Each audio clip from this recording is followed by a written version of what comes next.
This is your life today. This is all the years and the days of... no. This is your life. This is how short your life is. This is eternity after this life. Nakita mo to? Ito yung pinanganak ka. Ito yung nag-grade 1 ka. Ito yung nanligaw ka kahit illegal pa. Ito yung grade 6 graduate ka. Ito yung nag-high school ka. Nag-college ka, pero hindi mo natapos, nagtrabaho ka kagad. Nagkaasawa ka dito. Ngayon, senior citizen ka na, dito. Hindi mo sure kung hanggang kailan tatagal lang yung buhay. This is how short our life is compared to eternity. And listen folks, after this, hindi ka lang basta mawawala sa mundo. May magpapatuloy na buhay. So either a life of suffering or a life with God. Either way. Because this is short. This is long. E nakakalungkot mang isipin na marami sa atin nag-iipon, nagtatrabaho, gumagastos para sa buhay na ito. Inuubos natin lahat ng dedikasyon natin para dito. Na hindi natin ikala natin masyado pa kasi tayong malakas, masyado pa tayong magaling, masyado tayong talented, masyado tayong mayaman. Na-enjoy natin ang buhay na ito na nakalimutan natin. There is a life after this. And guess what? Jesus, when He rose again from the grave, hindi lang ito yung inayos niya sa'yo. Ito actually ang unang inayos ng Diyos. Na magkaroon tayo ng access dito sa buhay na kasama si Jesus. Pero minsan, inayos ni Lord ito, pero tayo, nakafocus tayo dito. Lahat ng pananaw natin sa buhay, desisyon natin sa buhay, lahat patungkol dito. No wonder, minsan tinatamad ka magsimba, tinatamad ka mag-pray, tinatamad ka magbasa ng Bible. Hindi ko po kita hinuhusgahan. Wala lang po kasi tayong perspective na mahaba po ang buhay. But what you do here, your relationship with God here, will determine if we will have an eternity with our God. So folks, I want to remind you today, the grace of God came, He arrived, He saves us, and He lived para lahat po tayo ay magkaroon ng magandang eternity kasama ang ating Panginoon. My challenge to you is this. Walang guarantee na nandito ka pa. Wala tayong guarantee nandito ka pa. Baka yung iba sa inyo nandito na. Kasi walang pinangako si Lord na bukas may extend pa to. So hindi natin alam kung nandito na ba tayo. Yun ang nakakatakot sa death. Hindi natin alam. Malakas na malakas pero kinabukasan. Kasama mo pa, kumakain pa kayo, hindi mo alam. E minsan enjoy tayo na nakakalimutan natin what you do here, your belief here, your thoughts here, your decisions here will determine how you will have an eternal life with God. So I want to challenge you today, church. Make the most of your life. Prioritizing God. Huwag mo ipagpalit ang eternal sa temporal. Huwag mo ipagpalit ang ultimate sa immediate. Lagi mong i-prioritize na magkaroon ka ng investment dito sa buhay na meron tayo. And you don't have to sacrifice all of this para sa saya na meron dito. Anong gusto ninyo? Masaya po kayo dito, pero magsisisi kayo rito? O di baling magsasuffer ako ng konti, magtitiis ng konti, mananampalataya, ibibigay ang buhay sa Panginoon para magkaroon ako ng magandang kinabukasan. Paano pastor? Pagkatapos niyan, wala naman talagang buhay after. Paano pastor? Kung wala naman talagang Diyos after this? Well, pag ako namatay, tas walang Diyos, edi wala. Ikaw, naniniwala kang walang Diyos, tas pagdating mo sa langit, meron. Mas malaki yung risk mo kaysa sa risk ko. Amen? I would rather believe in God knowing na ang ating Panginoon will take care of it. Jesus is indeed alive. Palapakan natin ang Panginoon. Come on, stand to your feet. If I remember correctly, it was Francis Chan who did this first.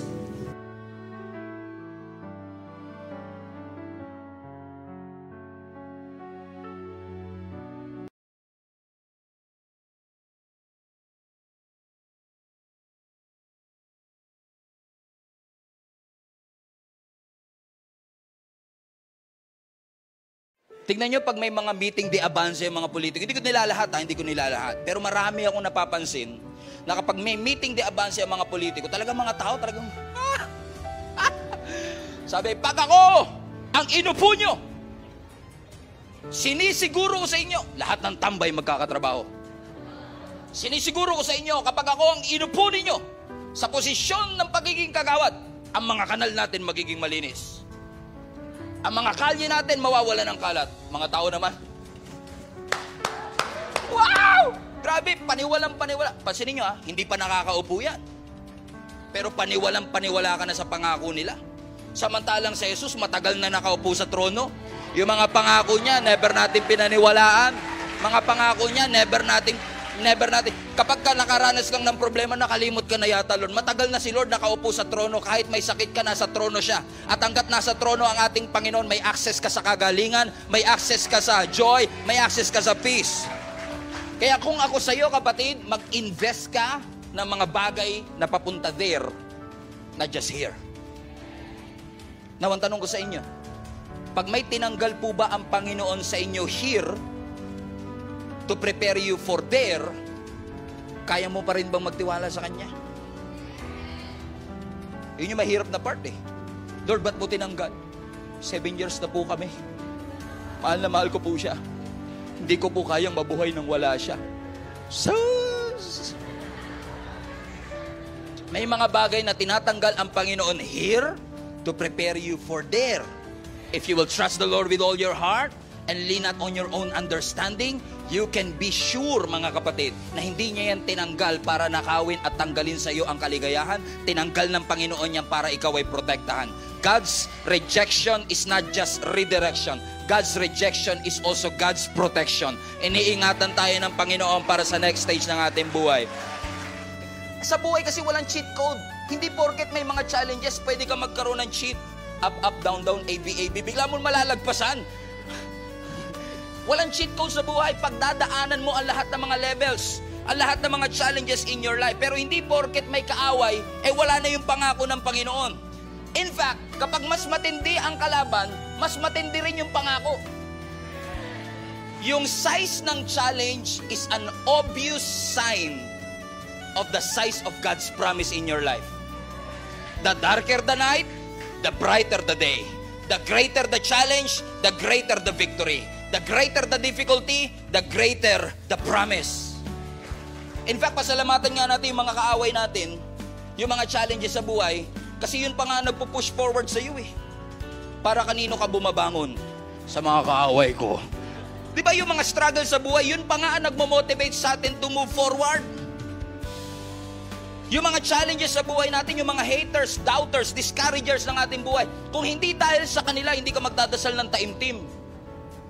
Pansinin nyo, kapag may mga challenges, magiging taimtim ka, pero pag punong-puno ng promotion, yung bank account mo, hindi nawawala ng mga blessing, di ba? Pero ano ang usual nating ginagawa pag nangyayari yun? Thank you, Lord. Napakabuti mo po sa aking buhay, karapat dapat kang parangalan. Worthy is your name, Jesus. Pero kapag may challenge, kulang na lang, dumapa ka Lord! Lord! Hirap na po ako sa buhay. Pansinin nyo, kapag may challenge, mas nagiging time-team at intimate ka sa Panginoon. Pasalamatan na rin natin ang Panginoon. Kung hindi dahil sa problema, hindi ka tatawag. Kung hindi dahil sa challenge, hindi ka pa makakaalala kay Lord. Kung hindi ka nagkaroon ng problema, hindi ka pa makakapagsimba. Hindi kayo ito, taga-ibang church ng po. Amen? So pasalamatan natin ang mga challenges sa ating buhay. Salamat, nilait mo ko, nakita ko yung halaga ko. Salamat, minaliit mo ko, nakita ko ang kalakihan ng Diyos sa aking buhay. Yung pangako ng Lord sa ating buhay, hindi mo mabibili sa pure gold o sari-sari store. Eternal siya. Ang kayang ibigay ng mundo, maa-access mo sa mundo. Pero yung kayang ibigay ng Diyos, hindi mo maa-access dito sa mundo. Kasi kapag ang Diyos nangako, paniwalaan mo. May authority siya para gawin ang pinangako ng Panginoon sa ating buhay. At itong simbahang ito ang testamento na ang Diyos tumutupad sa kanyang pangako. Na hindi siya nagkulang, hindi siya nagpabaya at hindi siya nakalimot.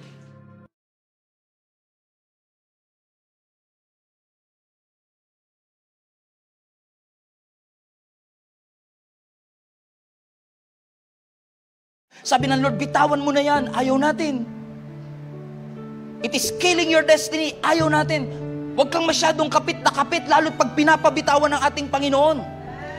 After all, kung talaga pong bigay ng Panginoon yan, hindi mo kailangan yan sakalin. Stop suffocating your blessing. Stop crushing your breakthrough.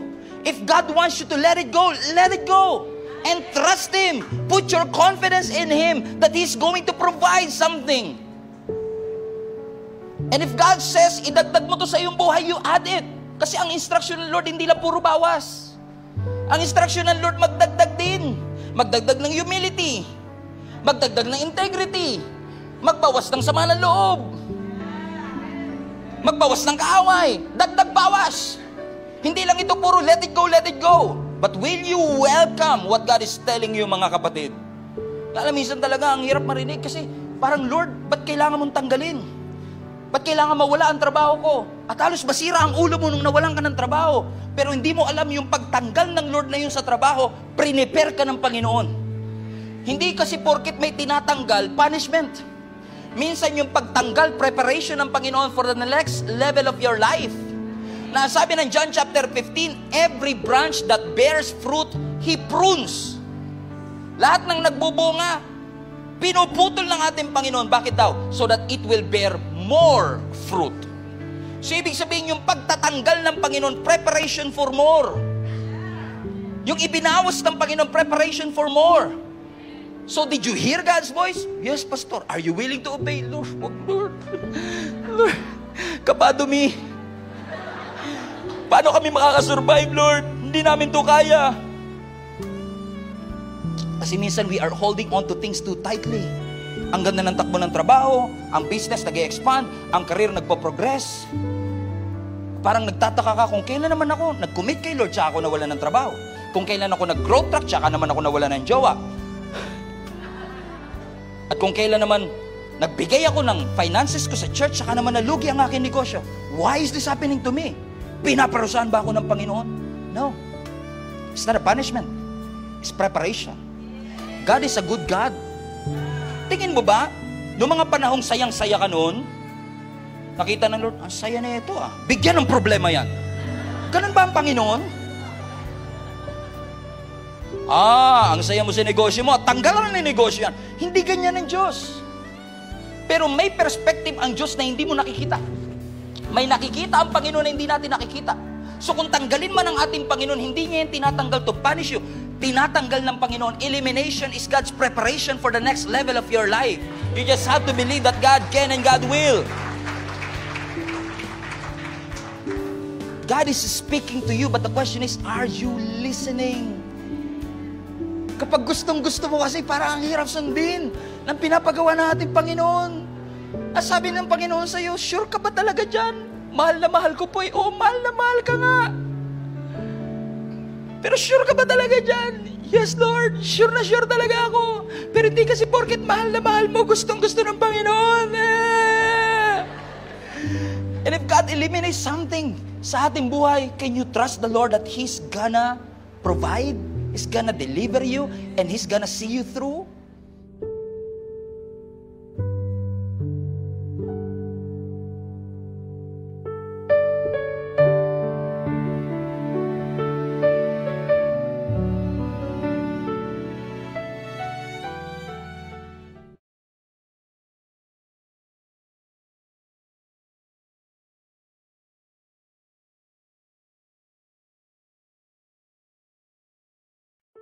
Hindi ka niligtas ng Panginoon para manatiling nakaupo. You are not saved to stand still. You are not saved to sit still. You are saved to be sent. Niligtas ka ng Panginoon para isugo ng Panginoon, ipadala ng Panginoon dito sa mundong ito upang ang mundong ito ay makakilala sa ating Panginoon. God never intended anybody to live an aimless life. Hindi gusto ng Panginoon na tayo ay nabubuhay na walang direksyon ng ating buhay. He created each and every one of us for a purpose. And the moment you accept Jesus Christ as your Lord and Savior, watch this, you step into a divine assignment. All of a sudden, yung walang plano, nagkakaplano.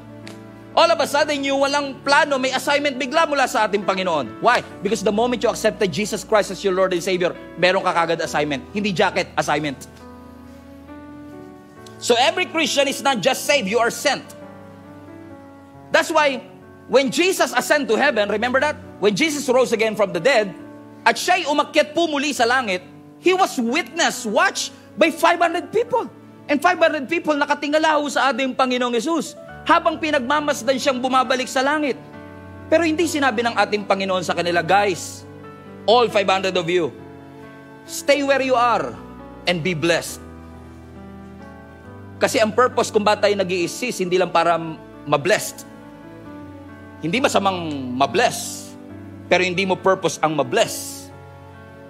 Hindi sinabi ng Lord na stay and be blessed. Sabi niya, go. Whatever I taught you, ano man ang tinuro ko sa inyo, ituro nyo rin sa iba. At sinasabi ng Panginoon sa atin, mga kapatid, ang purpose natin, hindi manatili.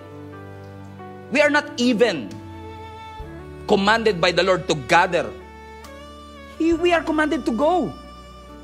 And most of us, unfortunately, posibleng kahit sa simbahan natin, baka puno na lang tayo gather ng harvest, na nakalimutan na natin na ang mandato natin is not just to gather but to go. We are not called to pamper the saved. We are called to reach the lost. To make this unbeliever to be a believer of Jesus Christ and the believer to become a disciple maker. That's the goal. That's the mission. That's the purpose. And maybe sinasabi po ng iba sa inyo, Pastor, hindi po yata ako tinawag dyan sa mga ganyang bagay kasi palagay ko po, pampastor po yung mga ganyan. Yung mag-preach ka, mangaral ka, yung i-proclaim mo, yung kabuti. Parang hindi ko po kaya kasi hindi naman po ako magaling magsalita. And hindi ka po nag-iisa kasi even our biblical heroes have reasoned the same thing. Naalala po ba ninyo si Moses, di ba? Nung sinugo siya ng Panginoon para maging spokesperson, sabi ni Moses, ako, pinaparaphrase ko lang ha, magiging spokesperson ako, bulol ako. He doubted his ability to speak. Pero ano sabi ng Panginoon? I will supply words into your mouth. Si Gideon, sabi niya, Lord, gagamitin mo ko bilang warrior, ipagtatanggol ko at ililigtas ko ang ating bansa. Lord, marami pong mas qualified. Yung angkan po namin ang pinakamahina sa lahat ng angkan, at sa angkan namin yung pamilya ko ang pinakamahina sa buong angkan, at sa buong pamilya namin ako ang pinakamahina sa lahat ng mahina. Na-miss niyo po ba yun, Lord? No, hindi na-miss ng Panginoon yun. Na kahit na si Gideon, he felt unworthy. Kahit na si Moses, he doubted his ability. Kahit na si Jeremiah, he thought he was too young. God empowered all of them. In-empower sila ng Panginoon para magawa nila yung hindi naman nila kaya on their own. Ibig sabihin, ano man ang edad mo, ano man ang background mo, ano man ang skill mo, hindi yan ang magdedetermine kung ano ang mission mo. Si Lord. John 15:16. You did not choose me, capital M. Hindi ikaw ang pumili sa Diyos. Diyos ang pumili sa iyo. Biglang brinake ng Lord yung pride natin. Nasasabihin natin, in 1992, I found the Lord. No, hindi mo nakita ang Panginoon, hindi naman siya yung nawala, ikaw. Kaya sinasabi ng Panginoon, nire-remind na tayo ng ating Panginoon, hindi kayo ang pumili sa akin. In case lang that you are so confident and prideful about choosing me, by the way, hindi kayo ang pumili sa akin. Ako ang pumili sa inyo. At naghirang sa inyo, appointed. Highlight that part. Everybody say appointed. Para sa ang purpose? That you should go and bear fruit, and that your fruit should remain. So that whatever you ask the Father in Jesus' name, the Father will give you. Sino sa inyo gusto niyo po yung last part ng verse?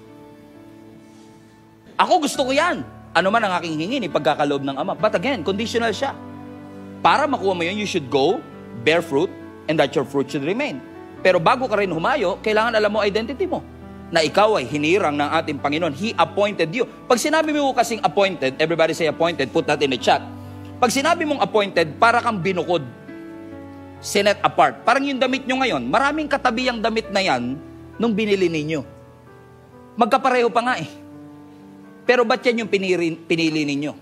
Diba? So out of all the clothes out there, hinirang mo yun. In-appoint mo yon para sa ang purpose? Para isuot sa katawan ko. Yun yung purpose niya. So ganun din po tayo. Out of 8 billion people on earth, ikaw ang nandito ngayon. In-appoint ka ng ating Panginoon Binigyan ka niya ng specific na mission. Listen to me. Binigyan ka ng Diyos ng specific na mission. Ibig sabihin, yung mission mo, hindi self-made. God-given. So, hindi natin pwedeng sabihin, ang mission ko sa buhay ko, magpayaman. Ang mission ko sa buhay ko, magpatayo ng malaking bahay. Self-made yun. Ginawa mo lang yung mission na yun. Akin ang 2025. Paano naman kami? Kinuha mo na yung 2025. Pag inangkin patuloy namin niya, kami pa mukhang magnanakaw. Kasi nga, sa'yo na yung 2025 eh. Di ba? Kasi nga, di ba, napagkakamalan natin na yung ambition, mission.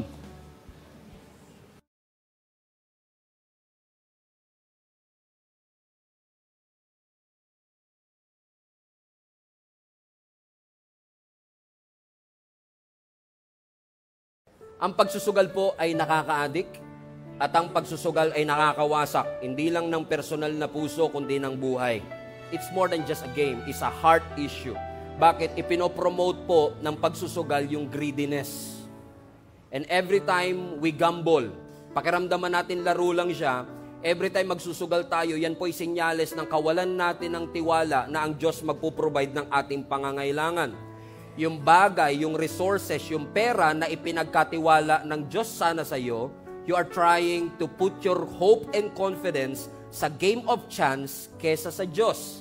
Ano ang sabi ng Bible? Trust the Lord your God with all your heart. It doesn't say, trust the sweepstakes with all your heart.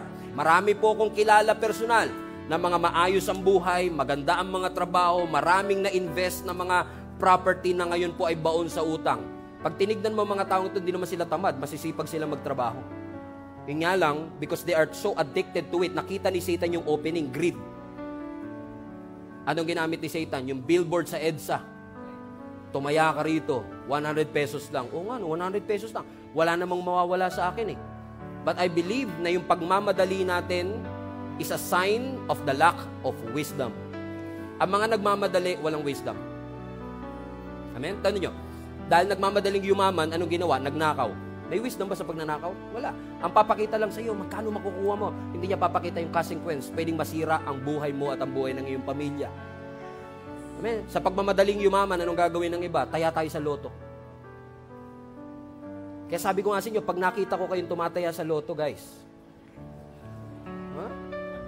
Ibig sabihin, tanungin nyo rin, ba't nandun ako? Magkasama tayo. Oh, 'di ba? Tataya, anong papakita sa atin ng media?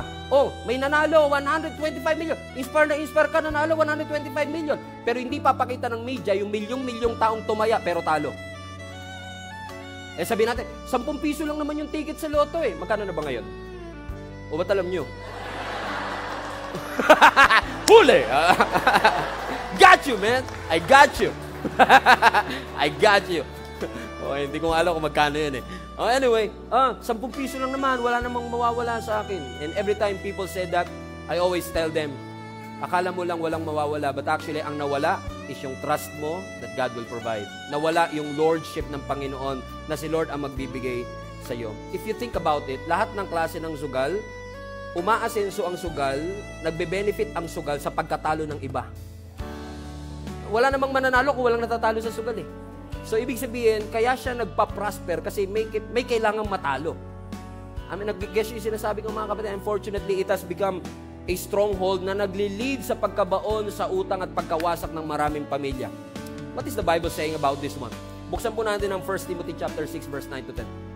Sabi na scripture, ang mga nagnanasang yumaman ay nahuhulog sa tukso at nasisilo sa bitag ng masasama at mga hangal na hangarin na nagtutulak sa kanila sa kamatayan at kapahamakan. Pasinin nyo yung mga scammer, yung mga promotor ng mga sugal o ng loto. Karamihan niya nagbe-benefit sila sa pandaraya sa ibang tao.